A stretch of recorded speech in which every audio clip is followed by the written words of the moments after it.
Daan-daang mga estudyante ang nagpalipas ng magdamag sa labas ng isang universidad para sa libreng edukasyon sa 6,000 mga estudyante.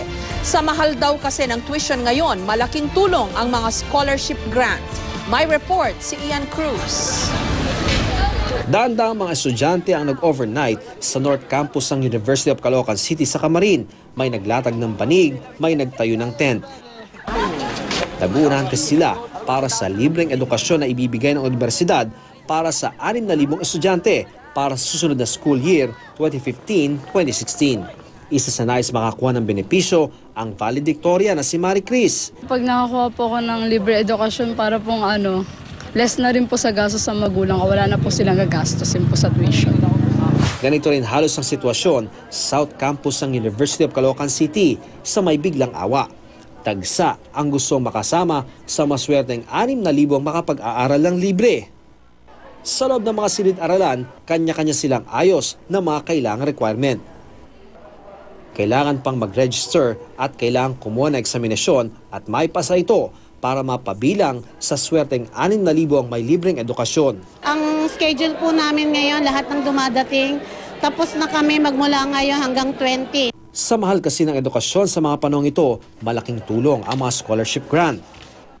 Ang Quezon City, tinatayang 12,000 ang scholars mula sa mga honor students, regular scholarships at pati ang mga may kapansanan. Kanina nga, namigay ng allowance ang syudad sa mga scholar nito. Dumating din ang ilang honor students upang mag-file ng scholarship application sa lungsod. Malaking tulong po yun sa pamilya ko, lalo na lolo't lola ko na lang po yung nagpapaaral sa akin. Yung tuition fee, dinediretso po namin sa school. Okay.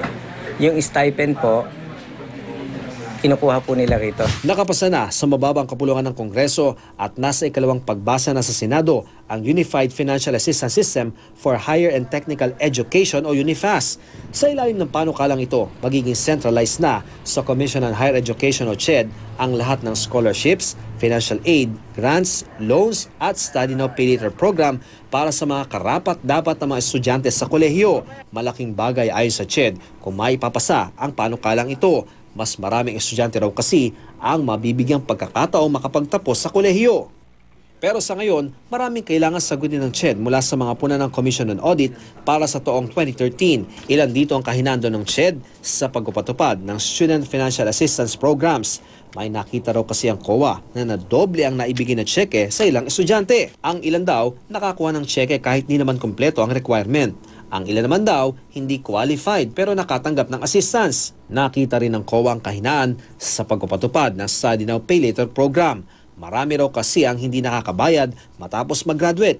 Aminado ang CHED na humingi na sila ng tulong sa NBI para habulin ang mga grantees ng Study Now Pay Later program. Once malamang grantee siya at lilitaw yan sa database, kailangan magbayad muna siya bago siya mabigyan ng clearance.